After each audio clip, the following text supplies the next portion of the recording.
Hi hello friends, welcome to డొనెకల్ kitchen. ఈరోజు మన ఛానల్లో simple and tasty aloo gobi కర్రీని ఎలా తయారు చేసుకోవాలో చూపిస్తున్నాను. చాలా సింపుల్గా తయారు చేసుకున్నప్పటికీ టేస్ట్ చాలా బాగా ఉంటుందండి. మీరు కూడా తప్పకుండా ట్రై చేయండి.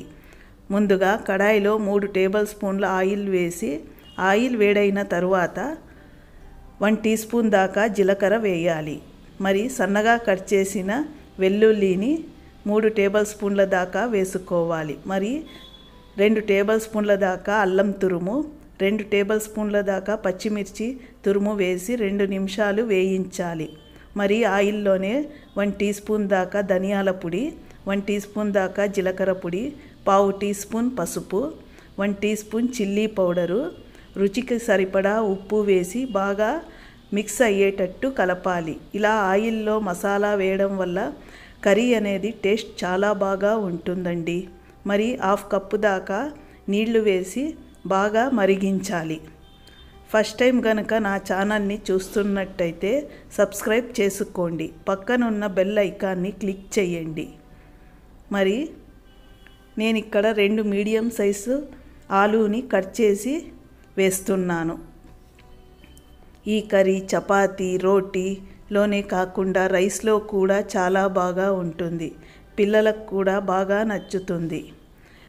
ఎప్పుడు గోబీ మంచూరియా, గోబీ 65 చేసుకుంటూ ఉంటాము. అలా కాకుండా ఇలా కర్రీని కూడా ఒక్కసారి ట్రై చేయండి.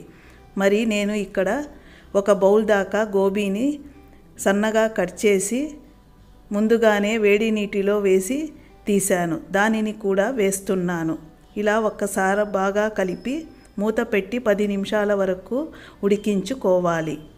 అప్పుడప్పుడు మధ్యలో కలుపుతూ ఉండాలి. మరి 10 నిమిషాల తర్వాత ఒకసారి బాగా కలిపితే కూర మెత్తగా ఉడికింటుంది.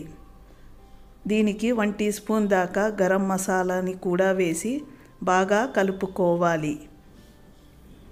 ఇది లంచ్ బాక్స్లో, టిఫిన్ బాక్స్లో కూడా, నైట్ డిన్నర్లో కూడా చాలా బాగా ఉంటుంది. మరి 1 టీ స్పూన్ దాకా కసూరి మేతిని కూడా వేస్తున్నాను. ఇది వేయడం వల్ల టేస్ట్ చాలా బాగా ఉంటుంది. ఇలా ఒక్కసారి బాగా కలిపాక కొద్దిగా కొత్తిమీర చల్లితే ఎంతో tasty and yummy aloo gobi curry ready. చూశారు కదా ఎంత సింపుల్గా చేసుకోవచ్చో. గోబీ ఇప్పుడు మార్కెట్లో ఎక్కువగా వస్తూ ఉంది, సీజన్ కాబట్టి.